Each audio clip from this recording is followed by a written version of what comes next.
ምንድነው? ይቅርታ። እንደምትወደው ልትነግረኝ ነው? ህብስት? አቤት። ሄርሜላን ላገባት ወስኛለሁ። ምን አልክ? ምን ነው ተይ። ይኸውልሽ አሁን ማንም ሰው ተኝቷል። እኔና አንቺ ብቻ ነው እና ማን እንነጋገራለን? እንዴት ይኸውልሽ ነው ልሰጠሻት ነው ይፈጥሽ ነው። እኔ ምን አጠፋሁት? እንደ ህፃን እየፈተፈትኩ አይደል እንደምሰጣት? መስጠት ብቻ ምን ያደርጋል? አንቺን ለጋስነት እኮ ለማስተናገድ ነው ፍላጎት። አንቺን ማትረቢ ደነስ ታልተዋለች። በገዛ ጀርል ሳህን እያመላለስኩኝ እሷ ክፍል ሙሉ የመድኃኒቱን ነገር ባምላክ አያውቅም አይደል? አላውቅም። አሚታ ክፍል እንዳትገቢ። አሁን ውጪ። ሁላችሁም አስመሳዮች ናችሁ። እሺ ሁላችሁም። አንድ ሰው ውስጥ ያሉ ክፉ ሰው ምን ይሰራል? እስኪ ንገሪኝ፣ ምን አደረኳችሁ? እባክሽ አታርቅሽ። ሰው እንዳታምኚ እኮ ነግሬሽ ነበር። አሁን ነግረኝ ነበር። ትእዛዝን ስላላከበርኩ በጣም ይቅርታ። እያሾፍኩ አይደለም። አንተማ ልክ ነህ። ምን በወጣት አሾፋለህ? እኔ ነኝ እንጂ ያሾፍኩት። በኋላ እንደዚህ አድርጊ እንደዛ አታድርጊ እንዳትለኝ እሺ? ለምንድነው እንደዛ ማለሽ? ምክንያቱም ለምን በዚህ ልክ እንደተናደድሽ አልገባኝም። ቆይ ምንድነው ችግርሽ? አየህ አሁን ትክክለኛው በአምላክ መጣ። ባሮ ጋር ደግሞ ልታግዘኝ ትችላለህ?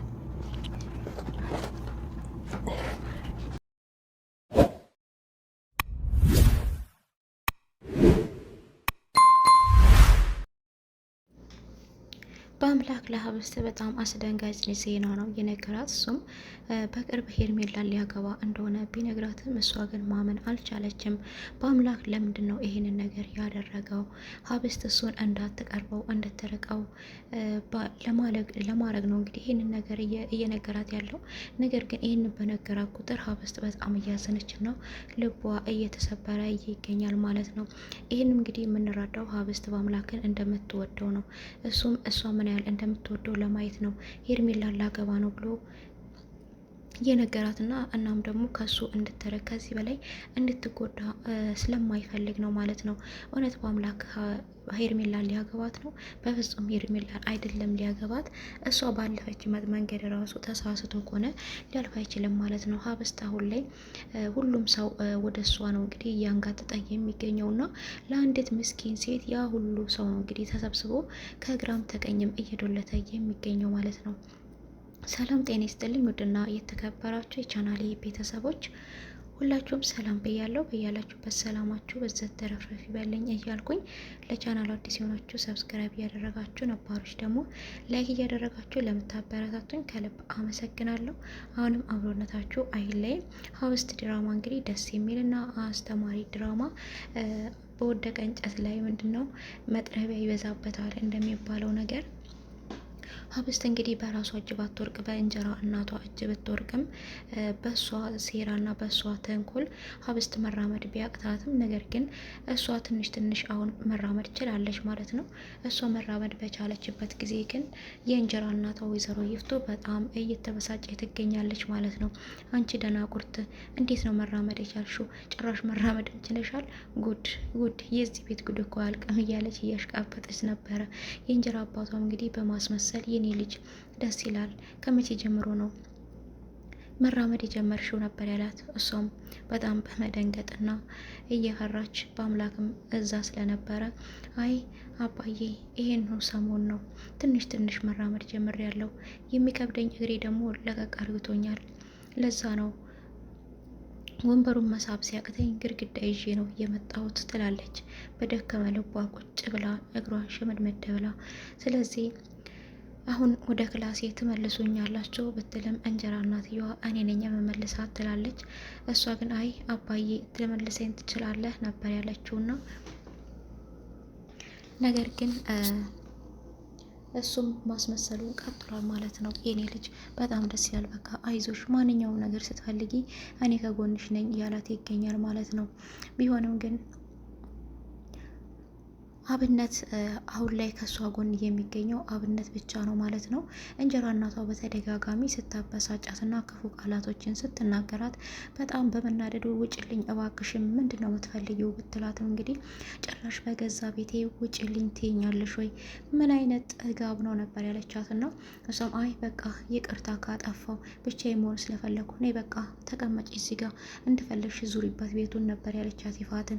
እሷም ጭራሽ በቤቴም እየፈቀድሽልኝ ነው የኛ ፈቃጅ ሽምድምድ ዝም ብለሽ ተቀመጪ ነበር ያለቻትና በቃ ውጭልኝ አትውጪብኝ በማለት እንግዲህ ብርጭቆን ግጥም አርግታ ተወረውሯለች ወደ መሬትና ብርጭቆ ይሰበርባታል ማለት ነው አብስት።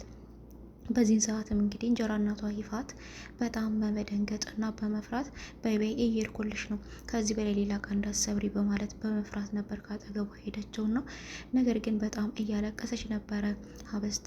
በዛው እንግዲህ እነሳለሁ ብላ ስትራመድ ሳታስበው የሰበረችው ብርጭቆ ላይ ቆማበት እግሯን ሊወጋት ይችላል ማለት ነው። በዛን ሰዓት ማንም የደረሰላት ሰው የለም። የራሴ የምትለው ሰው ከጎኗ ስለሌለ ቀጥታ አብነት ላይ ነበር የደወለችውና አብነት ቶሎ ድረስልኝ እግሬን ብርጭቆ ቆርጦኛል ብትለውም እንግዲህ ማንም ሳይ መጥቶ ማንም በቃ አለች የለችም የሚለውን ነገር ራሱ ማንም ቴኬር ያደረጋት የለምና አብነት መጥቶ ወደ ቤቱ ወስዶ ቁስሏን አስጎላት በቃ እያጥራናት በሚገኝበት ሰዓት ነው የራሳቸውን ተንኮል ዶልታው ሲጨርሱ እንግዲህ እስቲ ቆያችን ሽምድምድ ሄጄ ወደ ክላሷ ሊያት በማለት የሄደችው ማለት ነው።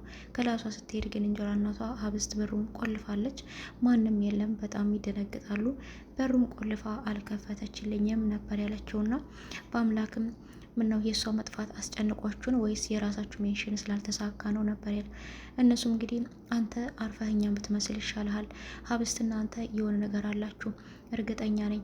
አንተ ማንንም ወደህ ማንን አንሶላም ተጋፈክ እኛን አይመለከተንም። ነገር ግን በስራ ላይ ድርድር አናውቅም።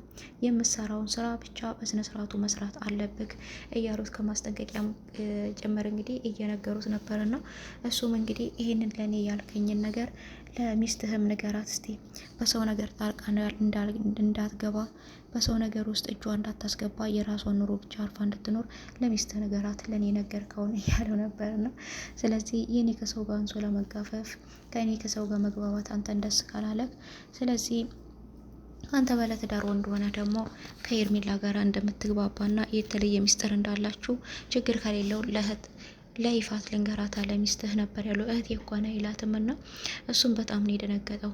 እንደዚህ አይነት ነገር አታድርግ፣ እኔ እናንተ ያገናኘ ስራ ብቻ ነው። ሌላው አንተ ሄርሜላንም አስረገዝክ ማንንም አስረገዝክ እኔን አይመለከተኝም እያለው ነበር የሚገኘው። አዎ ባይመለከተ ነው የሚሻለው ነበር እንግዲህ እያለውና ታፈስም እንግዲህ ዛሬ ውጭ ላይ ወጣ ብላ እንግዲህ ስትመለስ ነበረ። እሷም አንቺ ተንከሲስ የት ነው ደግሞ አርፍደሽ የመጣሽው? ባትመጪ ይሻለሽ ነበር።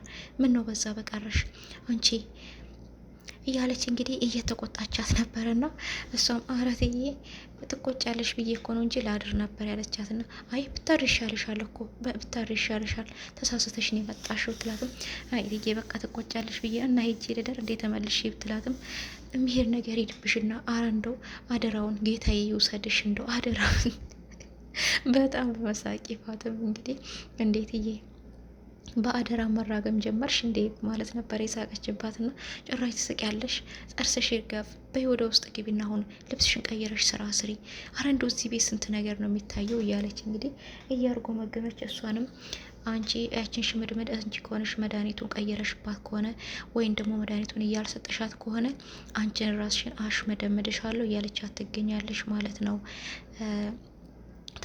ታፈስ ግን ያው እውነታውን ያለውን ነገር ሁሉ ታውቃለች። ታፈስ እንግዲህ ሁሉም ሰው በተኛበት ሰዓት ነበር ይፋት ሄዳ ታፈስን አንገቷን ሴት ያደረገቻት ማለት ነው። እሱም መድኃኒቱን እየሰጠሻት ነው እየሰጠሻት አይደለም ነበር ያለቻትና እሷም አይ እትዬ አረ ልቀቂኝ እያነቅሽኝ ኮን አረ መሞቴ ነው አረ ትንፋሽ አጠረ እያለቻት ነበረ። እዚሁ ሴት ነው ማደርግሽ እውነቱን ተናገሪ ምን አርግተሽ ነው ምን ልጅቷ መራመድ የጀመረችው ነበር ያለቻት። አረ እትዬ ልቀቂኝና ልንገርሽ እንዴ እኔ መድኃኒቱን በየቀኑ እየሰጠኋት ነው አንድ ቀንም ቀርቶ አቅም እንደ ዶሮ አይደለ እንደ እየፈተፈትኩ የምሰጣት ምን አጠፋሁት እዬ ነበር ያለቻት። መስጠትን ብቻ ሳይሆን እየበላችሁ ነው ወይ ነበር ያለቻት። እኔ ለሷ እኮ ምግብ ስጫት በየቀኑ እምልሽ አንቺን ለጋስነት ለማስተማር ሳይሆን መድኃኒቱ መቋረጥ የለበትም ነበር ያለቻት። አረትዬ እየሰጧት ነው በየቀኑ ባዶ ሳህን ነው ከዛም ማነሳው ነበር ያለችው። በእርግጥ እየበላችሁ ነው ብትላትም አውትዬ እየበላችሁ ነው ትላንትና ማይተሸኛል እኮ ይጄ በሩን አንኳኩቼ ተነሽና ቢ እያልኳት ነበር በግድ እየለመንኳት ነበረ አንድ ቀን ማቋረጫ አላቅም ነበር ያለቻትና እና ስለዚህ እስለ መድኃኒቱ በአምላክ ያውቃል ብትላትም እኔ ምን አውቃለሁ ትዬ አንቺ ካልነገርሽው እንዴት ያውቃል ነበር ያለቻትና የሚንገር ነገር ይንገርብሽና እኔም ብዬ ነው የምነግረው።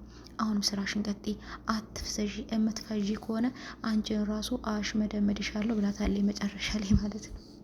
ነገሮቹ እንዴት አልተሳኩም? እንዴት መራመድ ቻለች? በቃ የህብስት መራመድ ሰላሟን ነስቷታል። እሷ እንግዲህ ህብስትን አሽመድምዳ ሽባ እርግታ እንዳትሞት እንዳትድን እርግታ የእሷን ንብረት መውረስ ነበረ። እንግዲህ አቶ አለም እንትን ያለው እኔ በየጊዜው ልጄ እያልኩ ነው ማስመሰል ሰልችቶኛል፣ አላስመስልም ከእንግዲህ በኋላ በቃ የሆነ ነገር ካስፈለገ አንቺ ራሱ ሂጅና አናግሪያት፣ እኔ ምንም ነገር እንትን ማለት አልፈልግም ከእንግዲህ በኋላ። እኔ እስካሁንም ድረስ እያስመሰልኩና 10 ጊዜ ልጄ ብዬ መለማመጣት ይህን ሁሉ ተቆጥሮ የማይደረስበትን ገንዘብ ብዬ ነው። ከዛም በኋላ የራሷ ጉዳይ በቃ እያላት ነበር። ባልና ሚስት ራሱ መግባባት አቅቷቸዋል። ሄርሜላም እንግዲህ አቶ አለምን እያስፈራራችሁ ትገኛለች። እሱ ሲያወራ ስለ ፍቅር ሲያወራት ሪከርድ አድርገው ነበረ። እሱን ዛሬ እያሰማችውና ይህንን ሪከርድ ያደረግኩ ወንድምጥህን ምን ይመስልሃል ለሚስትህ ባሰማት እያለችው ነበረ። እሱም እያስፈራራሽ መሆኑ ነው ነበር ያላት። እያስፈራራሁም ነው እያስጠነቀቅኩህም ጭምር ነው ነበር ያለችውና በጣም ነው የተናደደው። እንዴት እንደዚህ ታደርጊያለሽ ቢላትም አንተ እኮ ከኔ ጋራ ለመማገጥ ከኔ ጋራ ለመተኛት ያሰብክ ሰው ነክ አልሳካ ብሎክ ነው እንጂ። ስለዚህ እኔ ደግሞ እንዳንተ ባለጌ አይደለሁም፣ እኔ እንዳንተ ደግሞ ትንሽዬ ልጅ አይደለሁም በማለት እንግዲህ ከፍ ዝርቅ አርግታ እየተናገረችው ትገኛለች ማለት ነው አቶ አለምን። እሱም በጣም ነው የነደደው። ሞትሽን እንዳታፋጥኘው፣ ሞትሽ የከፋ ነው የሚሆነው፣ ከኔ ጋር ባትሳፈጭ ይሻልሻል እያላት ነበርና እሷ ግን ምንም አይመጣም። ይህንን አደርጋለሁ ምትል ከሆነ ይህን ሪከርድ ለሚስትህ አሰማታለሁ ነበር ያለችው። አንቺ ቆይ ከኔ ምንድን ነው የምትፈልጊው ቢላትም ሁልጊዜ የምታሳብበው በእናቷ ስለሆነ እናቴ ማሳከሚያ ገንዘብ እፈልጋለሁ፣ ጠቀም ያለ ገንዘብ ሰጠኛለህ፣ ስለሚገባኝ ሲሆን የምሰጠኝ እኔ ለራሴ ለሰራው ስራ ነው ዋጋ እያስከፈልኩ ያለው፣ ስለዚህ ይገባሻል ብለህ ሳይሆን የምሰጠኝ የልፋቴን ነው፣ ግዴታ ነው ትሰጠኛለህ እያለችው ትገኛለች። እሱም እንግዲህ ነገሮች ሁሉ በየወሩ ለመበዝበዝ ያው እየበዘበዘችው ትገኛለች ማለት ነው። አቶ አለምን በእጇ ውስጥ አስገብተዋለች። እሱም ሚስቱ ይህን ነገር ከሰማች ከባድ ችግር ስለሚፈጠርበት ይህን ነገር በቃ ምርጫው ወስዷል ማለት ነውና ነገር ግን ሌላው ይቅርብሽና በአምላክን ራሱ የራስሽ ማድረግ ከቻልሽ ለአንቺ ትልቅ ሊቶሪ ነው፣ ሌላው ምን ይሰራልሻል እያላት ነበር። አብነትንም እንግዲህ እያስመሰለችና እኔ እናንተ ለብቻ ጊዜ እናሳለፍ እያለው ትገኛለች። አብነት ግን ሁሉንም ነገር ደርሶበታል። እሷ ከበአምላክ እንዳረግዘች ሚስጥሩን ብሎ ያውቃልና እኔና አንቺ እንግዲህ ምን አይነት ግንኙነት የለንም ነበር ያላት። ለምን እንደዚህ ታደርጋለህ? ስለወደድኩክ ስላፈቀርኩክ እሺ ስላልኩክ ክብሬን ስለሰጠውክ ነበር ያለችው። ምንም ክብር የለሽም አንቺ፣ ክብር የሚባል ነገር የለሽም። እኔና አንቺ ከዚህ በላይ ከተጠጋጋን ብዙ አይሆንም። እንግዲህ ወደ አይደለም ከኔ ጋር መቀመጥ ከኔ ጋር መቀራረብ ቀርቶ እኔ ባለፍኩበት መንገድ እንኳን እንዳታልፊ ነበር ያላት። በጣም ነው የተናደደችው። ሁለተኛው ሌቶሪ ማለፈ ማለት ነው። ሁለተኛው ጣይም ወደቀብኝ። ስለዚህ ያንኛውን ጅል አጥብቄ መያዝ አለብኝ ማለት ነው። እዚህ ቤት ደግሞ ንግስት የሆንኩ ቀን ሁላቸውን ከዛ ቤት መነቀራቸዋለሁ እያለች እዛቸው እንግዲህ የሌለ ነው ማለት ነውና ቢሆንም ግን አወዳደቋ እየከፋ ነው የሚሆነው። መጨረሻ ላይ ግን በአምላክ ለሀብስት የነገራት ነገር ሀብስትን አሳዝኗታል። ሀብስት ማዘን ማልቀስ የለባትም። ሀብስትም ለምንድን ነው ይሄ ሁሉ ሰው በእኔ ላይ ለምን አስፈለገ ክፋት በአንድ ሰው ላይ እያለች በጣም እያዘነች ሄርሜላንም በጣም ነው መጣላሽ፣ ሁለተኛ እኔ ክላስ እንዳትደርሽን ያለቻት ማለት ነው። ሁለተኛ እንዳላይሽ እኔ ክላስም እንዳትገቢን ያለቻት። በቃ ሁላችሁም በጣም ነው መጣላቸው፣ አስመሳይ ናችሁ። ስለዚህ ሀብስት ራሴን ችዬ መቆም አለብኝ። እኔ ማንም ሰው እገዛ አስፈልገኝም። የሚቀርበኝ ሰው ሁሉ የሚጎዳኝ ስለሆነ በአምላክ በነካኝ ቁጥር እየተሽመረመርኩና እየደከምኩ ነው የሚሄደው። ስለዚህ ራሴን ችዬ መቆም አለብኝ ብላ ጥሩን ውሳኔ ወስናለች ሀብስት ማለት ነው። ቢሆንም ግን መጨረሻ ላይ ጠርቷት እኔ ሄርሜላን ላገባ ነው ብሎ ሀብስትን አሳዝኗትና እያለቀሰ ትገኛለች ማለት ነው። በአምላክ እውነት ሄርሜላን ያገባል? በፍጹም ሄርሜላን አያገባትም። ለምንድን ነው እንደዚህ እያደረገው? ሀብስት ውሳኔስ ምን ይሆናል የሚለውን ደግሞ በቀጣይ ቪዲዮ ይዤላችሁ እመጣ ይሆናል። እስከዛው ድረስ ቸር ሰንብቱልኝ። ለቤቱ አዲስ የሆናችሁ ሰብስክራይብ እያደረጋችሁ፣ ነባሮች ደግሞ ላይክ እያደረጋችሁ ለምታበረታቱኝ ከልብ አመሰግናለሁ። አሁንም አብሮነታችሁ አይለኝ።